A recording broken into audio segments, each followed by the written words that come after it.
దివ్యవాణి TV ప్రేక్షకులందరికీ యేసు నామములో శుభాలు తెలియజేస్తూ నా స్వరం యేసు కోసమే అనే కార్యక్రమానికి మిమ్మల్ని అందరినీ ప్రేమతో ఆహ్వానిస్తూ ఉన్నాము.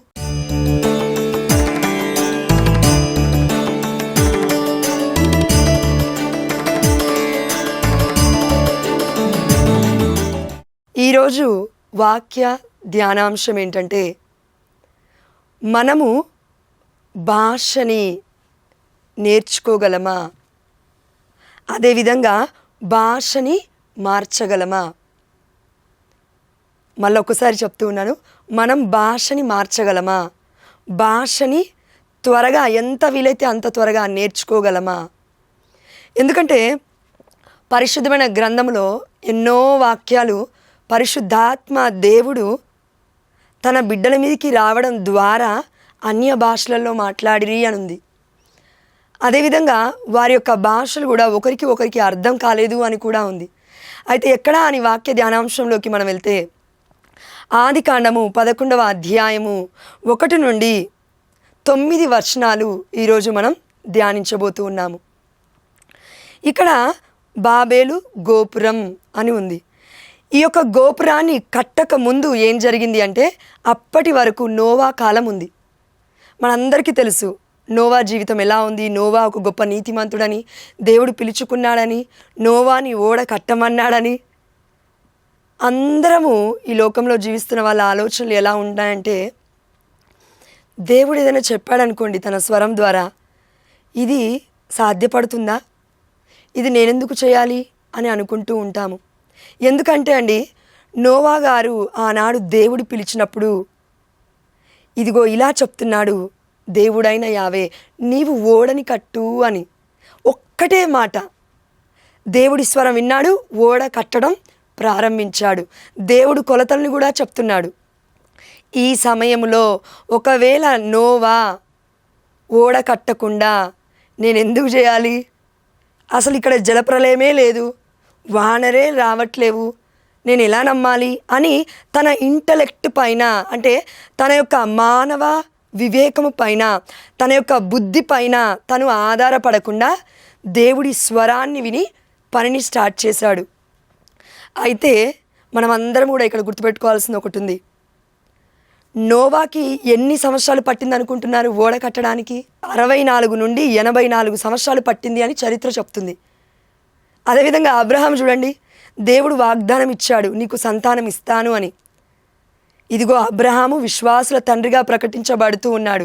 25 సంవత్సరాలు నిరీక్షించాడు కాబట్టి ఈసాకుని దేవుడు ఇచ్చినాడు బహుమతిగా.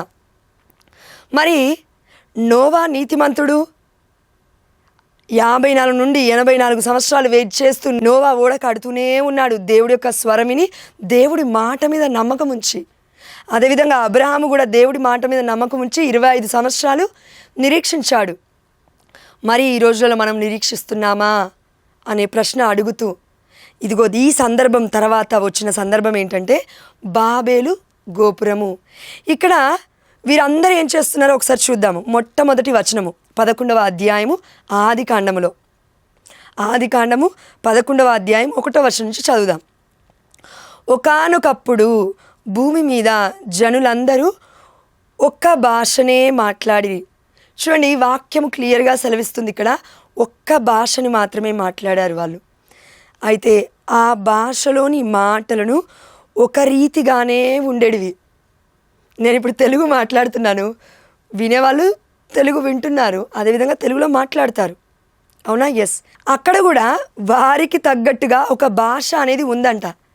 అప్పటి వరకు ఒకే భాష ఉంది అని దేవుడి యొక్క వాక్యమే సెలవిస్తుంది ఇక్కడ. అయితే ఇలా ఒకే రీతిగా ఉన్న ఈ జనాల మధ్యలో ఏం జరుగుతుందో మనం ఒకసారి చూద్దాం. ఇదిగో వారు ఇటుకలు వేసి బాగుగా కాల్చెదము రండు, ఒకరితో ఒకరు చెప్పుకొనుచు రాళ్లకు బదులుగా ఇటుకలను, అడుసుకు బదులుగా మట్టి కీలును వాడిరి. వాడిన తర్వాత వాళ్ళు ఏం చేస్తున్నారంటే 4వ వచనంలో రండు. ఈ వాక్యం చాలా కేర్ఫుల్గా మనం వినాలి, చాలా జాగ్రత్తగా మనం వినాలి. రండు, మనము ఒక పట్టణమును నిర్మించి ఆకాశమునకు అంటు గోపురము కట్టుదము. చూడండి, పట్టణము నిర్మించాలి అనుకుంటే తప్పులేదు, కానీ దేవుడి ఆలోచనకు మించి వాళ్ళు ఇంకో ఆలోచన చేస్తున్నారు. ఏంటంటే ఆకాశాన్ని అంటుకునే గోపురాన్ని కడదాము అని. చూడండి, ఈ యొక్క భూలోకము దేవుడి యొక్క పాదపీఠము, పరలోక రాజ్యము అంటే ఆకాశము దేవుడి యొక్క సింహాసనం అని పరిశుద్ధమైన గ్రంథంలో ఎన్నో చోట్ల మనం చూసాము. మరి దేవాతి దేవుడు నిన్ను నన్ను సృష్టించినప్పుడు దేవుడంతటి వాణ్ణి నేను అవ్వాలి అని అనుకోవడం తప్పే కదా. అందుకే లూసిఫర్ ప్రధాన దేవదూతల్లో ఒకడైనప్పటికీ దేవుడి చేత పరలోక రాజ్యం నుండి ఈ లోకంలోని త్రోసివేయబడ్డాడు. ఎందుకు అంటే దేవుడి అధికారాన్ని తీసుకుందాం అనుకున్నాడు, గర్వములో ఉన్నాడు, దేవుడి యొక్క చిత్తము లేకుండా చెయ్యాలి అనుకున్నాడు. దేవుడి చిత్తం ఉందా లేదా? నువ్వు నేను కూడా ఈ రోజుల్లో ఎన్నో ప్లాన్స్ మనం చేస్తుండొచ్చు. ఇదిగో నేను ఇంత పెద్ద జాబ్ చేయాలి, అంత పెద్ద జాబ్ చేయాలి, బిజినెస్ నిలబెట్టాలి, ఎన్నో ఆలోచనలండి మన ఈ మానవాళికి. కానీ వీళ్ళు ఏమనుకుంటున్నారంటే ఇక్కడ పట్టణము నిర్మించడంలో తప్పులేదు, మనము కూడా జాబ్ చేయడంలో తప్పులేదు. కానీ ప్రాబ్లం ఎక్కడొచ్చిందంటే ఆకాశమునకు అంటూ గోపురము కట్టుదుము. ఆకాశం మనం చూస్తుంటేనే ఒక్కొక్కసారి సూర్యచంద్ర నక్షత్రాలు కూడా కరెక్ట్గా కనబడరు. దగ్గరగా ఉంటే మాడిపోతామని దేవుడు ఎంతో చాలా దూరంలో పెట్టాడు. అలాంటి మన ఆలోచనలు ఆకాశానికి అంటాలి అని ఆలోచిస్తూ ఉన్నాము. ఎవరి మీదో మనం నిలబడాలని ఆలోచిస్తూ ఉన్నాము. ఎవరికంటే గొప్పగా జీవించాలని ఆలోచిస్తూ ఉన్నాము. మన ఆలోచన ఇలా ఉండకూడదు. అయ్యా నీ చిత్తమైతే చేయి తండ్రి, నీ చిత్తానుసారంగా నన్ను నడిపించయ్యా అని మన ప్రార్థన ఉండాలే. కానీ నేను ఆకాశాన్ని అంటుకోవాలి, నీకన్నా గొప్పదాన్ని కావాలి తండ్రి అని మన ప్రార్థనలు ఉండకూడదు లూసిఫర్ లాగా. ఎందుకంటే వీళ్ళు చేసిన తప్పేంటంటే ఆకాశానికి అంటాలి గోపురం అని వాళ్ళే అనుకుంటున్నారు. దేవుడు ఇక్కడ చెప్పాడా వాక్యంలో, ఇదిగో నోవా ఓడ కట్టు అన్నాడు దేవుడు. కానీ ఇదిగో ఈ జనాలతో దేవుడు అనలేదు మీరు ఆకాశానికి అంటే గోపురం కట్టండి అని అనలేదు. దేవుడిచ్చిన జ్ఞానాన్ని వీరు ఎందులకు యూజ్ చేస్తున్నారంటే ఈ భూ ప్రపంచంలో ఉన్నప్పటికీ పరలోక వస్తువులపై మీరు అవగాహన కలిగి జీవించాలని అన్నాడు. కానీ ఆకాశానికి అంటే ఆలోచనతో మీరు ఉండాలి అని దేవుడు ఎక్కడా అనలేదు. కాబట్టి నెక్స్ట్ వచనం చూడండి. ఇట్లు చేసిన, ఎందుకు కట్టాలనుకుంటున్నారు వారు? ఆ యొక్క ఆకాశమునకు అంటు గోపురము ఎందుకు కట్టాలనుకుంటున్నారు? దేవుడి మహిమార్థం కాదండి. రెండవది వీళ్ళు చేస్తున్నది ఏంటంటే ఇట్లు చేసిన మనకి పేరు వచ్చును. ఎట్లు చేసిన ఆకాశమునకు అంటు గోపురం మనం కడతాము. అయితే దాన్ని చూసిన వాళ్ళందరూ మనం జ్ఞానవంతులు మనం అనుకుంటారు. కాబట్టి దాని ద్వారా మనకి పేరు వస్తుంది. చూడండి, మన యొక్క జీవిత విధానంలో ఈ యొక్క భూలోకంలో ఎంతోమంది బిడ్డలు పేరు కోసం మరి ఆ యొక్క ప్రతిష్ట కోసము, పరువు కోసము, మతం కోసము, కులాల కోసము కొట్టుకుంటూ ఎంతోమందిని చంపుకుంటూ ఉన్నారు. ఇప్పటికీ కూడా కొన్ని ప్రదేశాలలో జరుగుతూనే ఉన్నాయి. మనందరికీ తెలుసు రాష్ట్రాల మధ్యలో, దేశాల మధ్యలో యుద్ధాలు ఎందుకు వస్తున్నాయి? ఈ దేశం గొప్పదంటే ఈ దేశం గొప్పది. శాంతి కోసం ప్రయాసపడే వాళ్ళు చాలా తక్కువ మంది అయిపోయారు. దేవుడి చిత్తం అడిగే వాళ్ళు చాలా తక్కువ మంది ఉన్నారు. కాబట్టి ఇదిగో దేవుడు ఏం చెప్తున్నాడు మనకంటే వీరు దేనికోసం ప్రయాసపడ్డారంటే పేరు వచ్చును అని. మనము కూడా ఎక్కడైనా ఆఫీస్లో ఒక మంచి కంపెనీలో వర్క్ చేస్తున్నప్పుడు పేరు కోసం ప్రయాసపడతాం, తప్పులేదు. కానీ ఆ పేరు కోసం, ఆ యొక్క హోదా కోసం తప్పుడు మార్గాలలో వెళ్ళడమే పాపము. మన ముందున్న వాళ్ళను కిందికి తొక్కేసి మనం పైకి రావాలి అని అనుకోవడమే పాపము, అతిక్రమము. పేరు కోసం పక్కవాన్ని బలి చేస్తావా? పేరు కోసం, నీ హోదా కోసం పొరుగువారిని ఇదిగో నిందల పాలు చేస్తావా? అవమాన పాలు చేస్తావా? నీ బిడ్డలు బాగుపడడం కోసం ఆ బిడ్డల యొక్క సంబంధాలు చెడగొడతావా? దేవుడు ఏమంటున్నాడంటే అండి, పేరు కోసం పరిగెడితే పడిపోతావు. నా చిత్తము కాకుండా నీ ఇష్టము దేవుడి పైన రుద్ది నేను బాగుపడాలి అని అనుకుంటే బాగుపడమండి. వాక్యం సెలవిస్తుంది. చూడండి, పరిశుద్ధమైన గ్రంథం మొత్తము ఈ ప్రపంచంలో ఏ బుక్కి కూడా లేని పరిశుద్ధమైన గ్రంథంకి ఉన్న గొప్పతనం ఏంటంటే జీవితాన్ని ఎలా జీవించాలో నేర్పిస్తుంది పరిశుద్ధమైన గ్రంథము. ఏ బుక్ కూడా మన బ్రతుకుని నిలబెట్టలేదు. ఒకవేళ నిలబెట్టింది అనుకోండి కొన్ని రోజుల వరకు. సాఫ్ట్వేర్ కంపెనీలో జాబ్ చేస్తున్నప్పుడు ఏదైనా టెక్నాలజీ మనకు తెలియాలి అని అంటే కొన్ని రోజులు అది చదువుకోవాలి, కోడింగ్ లాంగ్వేజ్. దాని తర్వాత మళ్ళీ అప్డేటెడ్ వర్షన్ వస్తే మళ్ళీ దానికి నేర్చుకోవాలి. అదేవిధంగా ఫస్ట్ క్లాస్ నుంచి సెకండ్ క్లాస్కి వచ్చేసరికి సబ్జెక్ట్స్ మారుతాయి, పాఠాలు మారుతాయి. మళ్ళీ 2వ క్లాస్కి రాగానే పాఠాలు మారుతాయి. 10వ క్లాస్కి వచ్చిన తర్వాత కూడా 1వ క్లాసు పాఠాలు పట్టుకొని కూర్చుంటామా? లేదు. కానీ వీటన్నిటిలో వ్యత్యాసం ఉంది. ఒక స్టేజ్ తర్వాత ఇంకోటి చదువుకోవాలి అని. కానీ పరిశుద్ధమైన గ్రంథానికి మాత్రము ఆ వ్యత్యాసము లేదు. నువ్వు అన్యుడవైనా పరిశుద్ధమైన గ్రంథం చదవచ్చు, క్రైస్తవుడవైనా పరిశుద్ధమైన గ్రంథం చదవచ్చు, నీవు ఏ ఇతర కథోలికేతరుడువైనా పరిశుద్ధమైన గ్రంథము మన చెంతనే ఉంది, చదవచ్చు.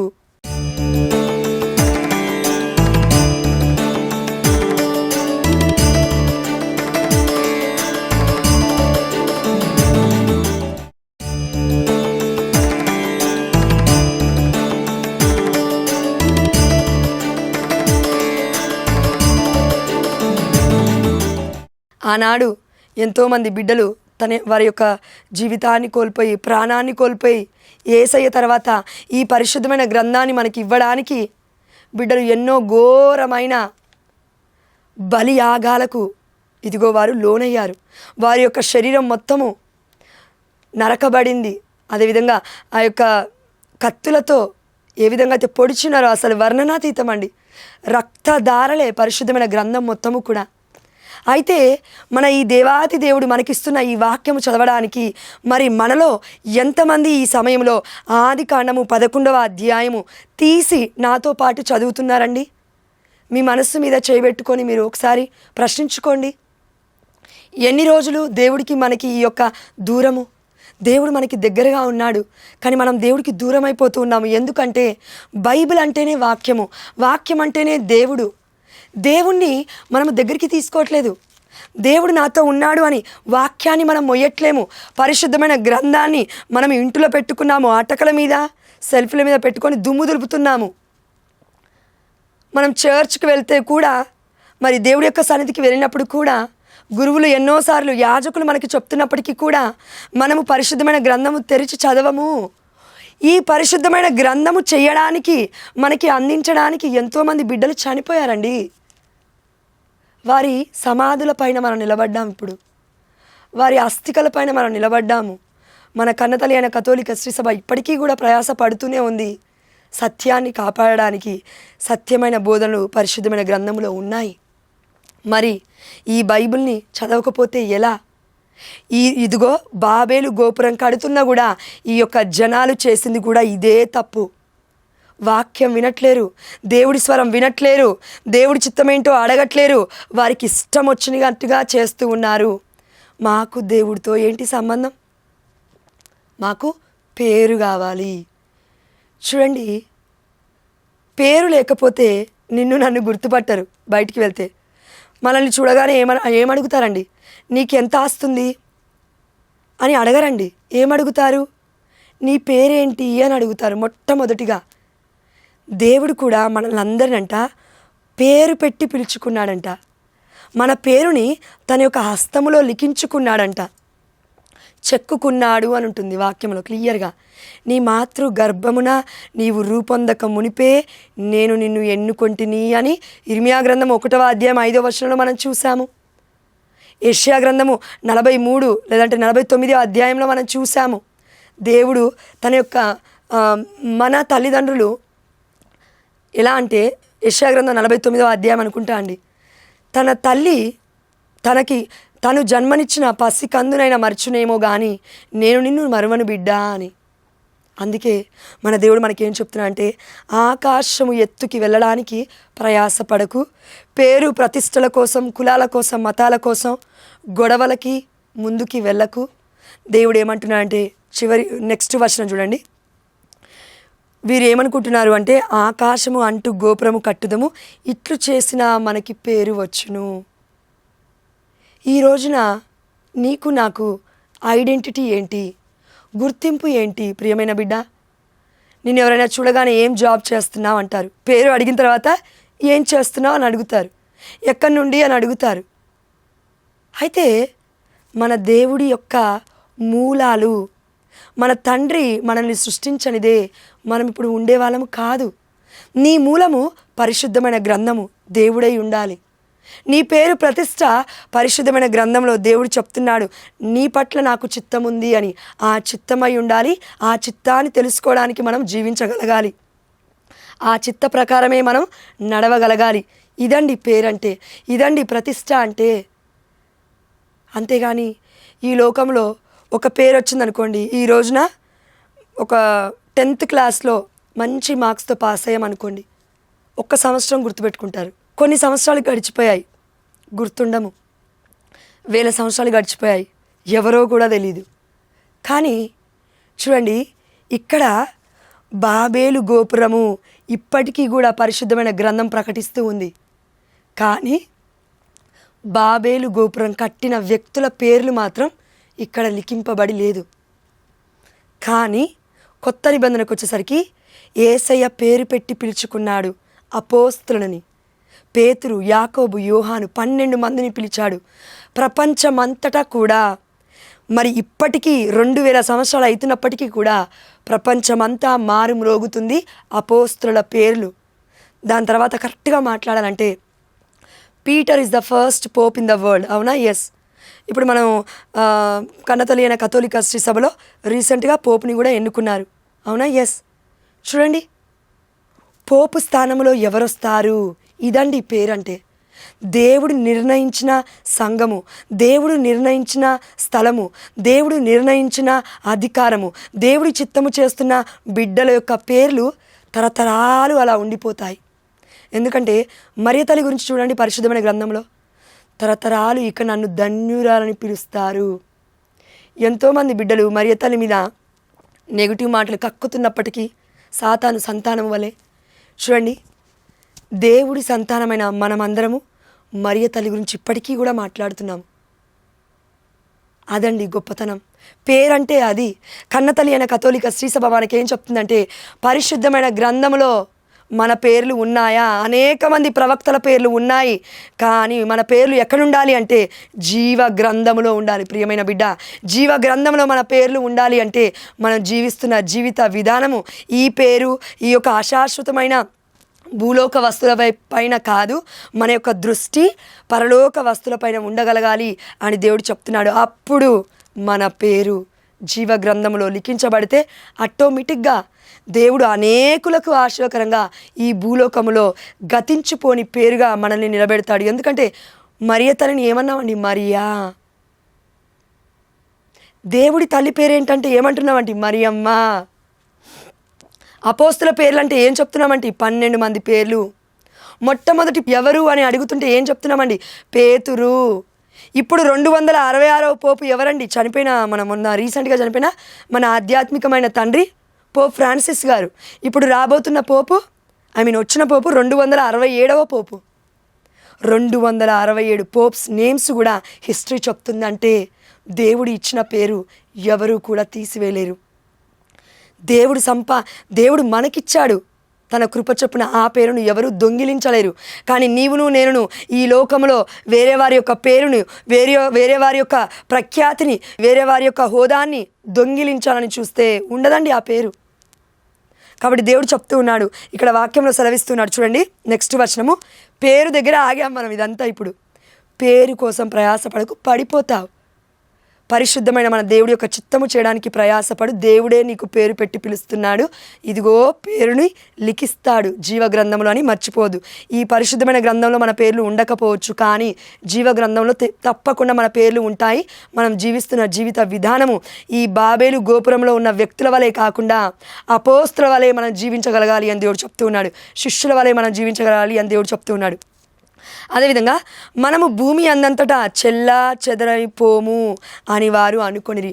వీళ్ళు ఏమనుకుంటున్నారంటే, గోపురం కడదాము, ఇక్కడే ఉందాము, ఇక్కడే తిందాము, ఇక్కడే ఉందాము, పేరు వస్తుంది, ప్రతిష్ట వస్తుంది, ప్రపంచమంతా మన వైపు చూస్తుంది, మనం ఎక్కడికి వెళ్ళాల్సిన అవసరం లేదు, ఇక్కడే ఉందామంటున్నారు వాళ్ళు.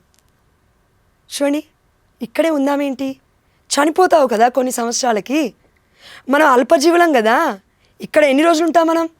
కాబట్టి చెల్లా చెదరైపోయిన వారు అనుకున్న తర్వాత 5వ వచనంలో చూడండి, అప్పుడు మానవ మాత్రులు నిర్మించిన నగరమును గోపురమును చూచుటకు దేవుడు దివి నుండి భువికి వచ్చెను. చూడండి, మానవులు చేస్తున్న ఈ లోకంలో, ఈ అశాశ్వతమైన భూలోకంలో చేస్తున్న హడావిడి చూడడానికి మనుషుల్ని సృష్టించిన, అన్నిటిని చేసిన దేవుడైన యావే ప్రభువు దివి నుండి భువికి దిగి వస్తూ ఉన్నాడు. ఎందుకంట 6వ వచనం చూడండి, ఇదిగో వీరందరూ ఒక్క ప్రజయే, వీరి భాష ఒక్కటే, ఇది ప్రారంభము మాత్రమే. మీరు తలపెట్టిన పనిలెల్లా ఏ ఆటంకము లేకుండా కొనసాగింతురు అని అనుకుంటున్నారా? అయితే 7వ వచనం చూడండి, రండు మనము దిగిపోయి, దేవదూతల సమూహంతో దిగిపోయి వారు ఒకరితోనొకరు చెప్పుకొని మాటలు అర్థము కాకుండా మనము తారుమారు చేయుదుము అని. బాబేలు అనే పేరు ఎందుకు వచ్చిందంటే తారుమారు చేయుట. ఏమవుతుంది అక్కడ? అందరూ మాట్లాడుతున్న భాష అప్పటి వరకు ఒకటే, ఇప్పుడు వేరే వేరే భాషలు అయిపోయాయి. ఎలా అయినాయండి వేరే వేరే భాషలు? అందుకే ఈరోజు టైటిల్ కూడా అదే, భాషను మనం మార్చగలమా, భాషని ఒక్క రోజులో మనం నేర్చుకోగలమా, కొత్త భాషని. ఇప్పుడు నేనున్నాను, ఇంగ్లీష్ ఎక్కువ రాదు, ఇంగ్లీష్ నేను ఒక్క రోజులో నేర్చుకుంటానా? తమిళ్ ఒక్క రోజులో నేను నేర్చుకుంటానా? కన్నడ ఒక్క రోజులో నేను నేర్చుకుంటానా? లేదంటే మీరు నేర్చుకుంటారా చెప్పండి. కానీ ఎంతోమంది బిడ్డలు బైబిల్ చదువుతున్న వాళ్ళు డిఫరెంట్ లాంగ్వేజెస్లో అనేక దేశాలకి తిరుగుతూ సువార్తని ప్రకటిస్తున్నారు. ఇది ఎలా సాధ్యము? ఇక్కడ బైబిల్లో డైరెక్ట్ వాక్యం లేదు, కానీ దేవుడి యొక్క సమూహము దిగి వస్తుంది, దేవుడి సన్నిధి దిగి వస్తుంది. అంటే పరిశుద్ధాత్మ సన్నిధి దిగి వచ్చి పరిశుద్ధాత్మ దేవుడు వారి మీదకి వేయించడం ద్వారా భాషలు మారిపోయాయి. వేరే వేరే ప్రదేశాలకు వాళ్ళు 4 దిక్కులా చెదరిపోయి ఉన్నారు. ఈ వాక్యం ఎక్కడో విన్నట్టు ఉంది కదండి. అపోస్తల కార్యములు 2వ అధ్యాయము పవిత్రాత్మ రాకడలో మనం చూసాము. ఇక్కడ దేవుడు ఒక్క భాష మాట్లాడే వారిని, వారి యొక్క అహంకారాన్ని చూసి, గర్వాన్ని చూసి, దేవుడికి లోబడకుండా మాట్లాడే మాటలను చూసి, మీ భాషను నేను తారుమారు చేస్తాను, ఎవరికి అర్థం కాకుండా వేరే వేరే ప్రదేశాలకు వెళ్ళిపోయారు. కానీ పవిత్రాత్మ రాకడప్పుడు చూడండి, అనేక భాషలలో ఉన్నారు వాళ్ళందరూ. ఎవరు? అక్కడికి వస్తున్న, యెరూషలేముకి వస్తున్న అనేక మంది. అక్కడ భాషలు చాలా ఉన్నాయండి, నేను ఓవరాల్గా చెప్తున్నాను. హిబ్రూ, గ్రీకు, అరామిక్, అక్కడ ఎన్నో లాంగ్వేజెస్ ఉన్నాయి. ఆ భాషలన్నీ అర్థము చేసుకునేవారు ఆ యొక్క పవిత్రాత్మ రాకడ రోజున ఆ ధ్వని, పరిశుద్ధాత్ముడి యొక్క శబ్దము విని, ఇదిగో వారందరూ మాట్లాడుతున్నారు టంగ్స్లో. వాళ్ళందరూ వాక్ శక్తిని పొందుకున్నారు. అపోస్తులందరూ, శిష్యులందరూ 120 మంది వాళ్ళు మాట్లాడుతుంటే ధ్వని వస్తుంది, వాళ్ళు ప్రవచిస్తూ ఉంటే ధ్వని వెలువడుతుంది. పరిశుద్ధాత్మ దేవుడి యొక్క ప్రభావం అక్కడ తెలుస్తూ ఉంది. ప్రదేశం మొత్తం కదిలి ఆ ప్రదేశానికి వస్తూ ఉన్నారు, చూస్తూ ఉన్నారు. ఏం జరుగుతుందంటే వారికి అర్థము కాని అన్య భాషలలో, వీరి సొంత భాషలలో అపోస్తులు 120 మంది శిష్యులు మాట్లాడుతున్నారు. ఒక్క రోజులో భాష మారడం ఎలా, ఒక్క రోజులో భాష నేర్చుకోవడం ఎలా అని ఆలోచిస్తే పరిశుద్ధాత్మ దేవుడికే ఇది సాధ్యం. ఏ డాక్టర్కి ఇది సాధ్యం కాదు, ఏ శాస్త్రజ్ఞుడికి ఇది సాధ్యం కాదు, అంటే ఏ సైంటిస్ట్కి ఇది సాధ్యం కాదు, అమ్మకి నాన్నకి సాధ్యం కాదు, పెద్ద పెద్ద అధికారులకి ఇది సాధ్యం కాదు, పిఎంకి సీఎంకి ఇది సాధ్యం కాదు. కానీ పరిశుద్ధమైన గ్రంథం పట్టుకున్న పరిశుద్ధాత్మ దేవుడు ప్రేరేపించిన బిడ్డలకి ఇది సాధ్యము అని దేవుడి యొక్క వాక్యం సెలవిస్తుంది. కాబట్టి ఈరోజు మనము ధ్యానించుకున్న అంశం మొత్తం బాబేలు గోపురం కట్టినప్పటికీ, బాబేలు గోపురం ఇప్పటికీ కూడా ఉంది చరిత్రలో, కానీ కట్టిన వారి పేరు లేవు. కానీ దేవుడైన మన తండ్రి యేసుప్రభుల వారు కథోలిక శ్రీ సభని పేతురు పైన కట్టాడు. మత్తయి సువార్త 16వ అధ్యాయం 16 నుండి 18 వచనాలు. అందుకే ఇప్పటికీ కూడా కన్నతల్లి అయిన కథోలిక శ్రీ సభ ఉంది. రోమ్లో అధికారిగా, మన ఆధ్యాత్మికమైన తండ్రిగా పోపుని దేవుడు నిలబెట్టాడు. ఇప్పటికీ కూడా ఉంది. మనుషులున్నారు, భాషలున్నాయి, కథోలిక శ్రీసభ అలాగే ఉంది. కాబట్టి పాత నిబంధనలో ఇక్కడ బాబేలు గోపురం దగ్గర మనం చూడాల్సింది ఏంటంటే, మనుష్యుడి ప్రయాస వ్యర్థము, దేవుడి ప్రయాస అర్థవంతమైనది. ఇది మనం గుర్తుపెట్టుకుంటే మనం పేరు కోసం, ప్రతిష్టల కోసం పరిగెట్టకుండా దేవుడి యొక్క చిత్తం కోసం పరిగెడదాం. ఆమేన్, హల్లెలూయా. అందుకే ఈరోజు టైటిల్, భాషని మార్చలేము, భాషని నేర్చుకోలేము, కానీ పరిశుద్ధాత్మ దేవుడు మన మీదకి దిగి వస్తే ఆనాడు అపోస్తుల వలె, ఆనాడు శిష్యుల వలె మనము కూడా భాషని నేర్చుకోగలుగుతాము. భాషని కూడా ఇదిగో ఈజీగా మనం మాట్లాడగలుగుతాము అని పరిశుద్ధాత్మ దేవుడు ఈరోజు మనకి పరిచయం చేస్తున్నాడు. 2వ ఎపిసోడ్లో మనము అపోస్తుల కార్యంలో ఉన్న పవిత్రాత్మ రాకడ గురించి తెలుసుకుందాం. అప్పటి వరకు వీక్షించండి. Praise the lord in the precious name of Jesus. Amen, hallelujah.